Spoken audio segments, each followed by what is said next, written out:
ദീർഘമായ നിദ്രയിൽ നിന്ന് കുംഭകർണൻ ഞെട്ടി ഉണർന്നത് ആപൽ സൂചനകൾ നൽകുന്ന ശംഖനാദങ്ങൾ കേട്ടുകൊണ്ടായിരുന്നു. തന്റെ പ്രിയപ്പെട്ട ലങ്കയുടെ ആകാശം പുകപടലങ്ങളാൽ മൂടിയിരിക്കുന്നു. കോട്ടവാതിലുകൾ തകർക്കപ്പെട്ടിരിക്കുന്നു. രാക്ഷസകുലത്തിന്റെ വീര്യം മണ്ണടിയുന്നത് അദ്ദേഹം വേദനയോടെ കണ്ടു. വിശപ്പടക്കിയ ശേഷം രാവണന്റെ സഭയിലെത്തിയ കുംഭകർണൻ കണ്ടത് കിരീടം താഴ്ത്തിയിരിക്കുന്ന തന്റെ ജ്യേഷ്ഠനെയാണ്. എല്ലാം അറിഞ്ഞപ്പോൾ കുംഭകർണൻ പറഞ്ഞു, ജ്യേഷ്ഠ, ലോകത്തെ വിറപ്പിച്ച അങ്ങ് ഒരു സ്ത്രീയുടെ മോഹത്തിൽ കുടുങ്ങി സർവ്വതും നശിപ്പിച്ചു. സാക്ഷാൽ ശ്രീരാമൻ ആരാണെന്ന് തിരിച്ചറിയാൻ അങ്ങ് വൈകിപ്പോയി. സീതയെ ഇങ്ങോട്ട് കൊണ്ടുവന്നത് ലങ്കയുടെ ഐശ്വര്യത്തെയല്ല, മറിച്ച് നമ്മുടെ കുലത്തിന്റെ ചിതയ്ക്കുള്ള തീയാണ്. ഈ വാക്കുകൾ രാവണനെ പ്രകോപിപ്പിച്ചെങ്കിലും കുംഭകർണൻ പതറിയില്ല. എങ്കിലും രാവണന്റെ കണ്ണുകളിലെ നിസ്സഹായത കണ്ടപ്പോൾ ആ അനുജന്റെ ഹൃദയം ഉരുകി. തന്റെ ജ്യേഷ്ഠൻ തെറ്റുകാരനാണെന്ന് ബോധ്യമുണ്ടായിട്ടും ലോകം മുഴുവൻ കൈവിട്ട ഈ നിമിഷത്തിൽ അദ്ദേഹത്തെ തനിച്ചാക്കാൻ കുംഭകർണന് കഴിഞ്ഞിരുന്നില്ല. യുദ്ധക്കളത്തിൽ മലയെന്ന് തോന്നിപ്പിക്കുന്ന രൂപവുമായി കുംഭകർണൻ നിലയുറപ്പിച്ചു. പെട്ടെന്നാണ് രാമപക്ഷത്ത് നിൽക്കുന്ന വിഭീഷണൻ തന്റെ അരികിലേക്ക് വരുന്നത് അദ്ദേഹം കണ്ടത്. ആ കാഴ്ച കുംഭകർണന്റെ ഉള്ളിൽ വലിയൊരു ആശ്വാസവും ഒപ്പം നേരിയ ഒരു നോവും പടർത്തി. വിഭീഷണൻ തന്റെ ജ്യേഷ്ഠന്റെ പാദങ്ങളിൽ വീണു പറഞ്ഞു, ജ്യേഷ്ഠ,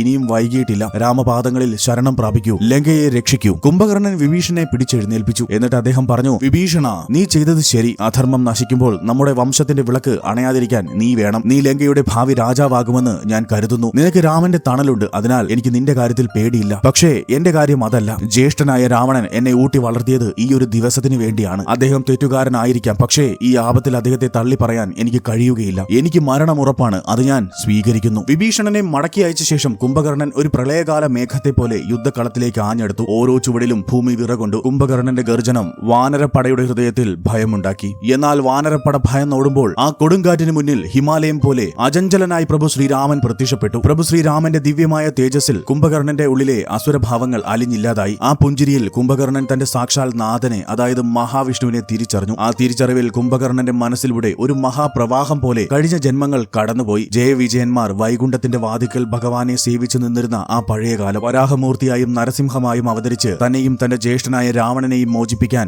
ഭഗവാൻ എത്തിയ നിമിഷങ്ങൾ. താൻ നേരിടുന്നത് ശത്രുവിനോടല്ല, മറിച്ച് തന്റെ ശാപമോക്ഷം നൽകാനെത്തിയ തന്റെ പ്രിയപ്പെട്ട നാഥനായ മഹാവിഷ്ണുവിനോടാണെന്ന് ആ വീരൻ അപ്പോൾ തിരിച്ചറിഞ്ഞു. രാക്ഷസധർമ്മം പാലിക്കാൻ ആയുധമേന്തുമ്പോഴും മനസ്സുകൊണ്ട് ഭഗവാന്റെ പാദങ്ങളിൽ സമർപ്പിക്കപ്പെട്ട ഒരു പുഷ്പമായി കുംഭകർണൻ മാറി. ആയുധങ്ങൾ ഓരോന്നായി നഷ്ടപ്പെടുമ്പോഴും അദ്ദേഹം പിന്മാറിയില്ല. ഒടുവിൽ പ്രഭു ശ്രീരാമന്റെ അസ്ത്രങ്ങളാൽ വീഴുന്നതിന് മുമ്പ് കുംഭകർണൻ മനസ്സാ പ്രാർത്ഥിച്ചു, എന്റെ മരണത്തോടെങ്കിലും ജ്യേഷ്ഠനായ രാവണന്റെ കണ്ണ് തുറപ്പിക്കണമേ, ലങ്കയെ കാക്കണമേ. ഒരു മഹാമേരു തകർന്ന് വീഴുന്നത് പോലെ കുംഭകർണൻ മണ്ണിൽ പതിച്ചു. ഒരു യോദ്ധാവിന്റെ കടമയും ഒരു സഹോദരന്റെ സ്നേഹവും ഒരുപോലെ നിറവേറ്റിയാണ് ആ പുണ്യാത്മാവ് വിടവാങ്ങിയത്. സ്വന്തം ജ്യേഷ്ഠൻ ചെയ്തത് തെറ്റാണെന്ന് തുറന്നു പറയാൻ കാണിച്ച സത്യസന്ധതയും ആപൽഘട്ടത്തിൽ ജ്യേഷ്ഠനെ കൈവിടാത്ത സഹോദര സ്നേഹവുമാണ് കുംഭകർണന്റെ കഥയിലെ പ്രധാന പാഠം. വിഭീഷണൻ നീതിക്ക് വേണ്ടി നിലകൊണ്ടപ്പോൾ കുംഭകർണൻ കടപ്പാടിനു വേണ്ടി സ്വന്തം ജീവൻ ബലി നൽകി.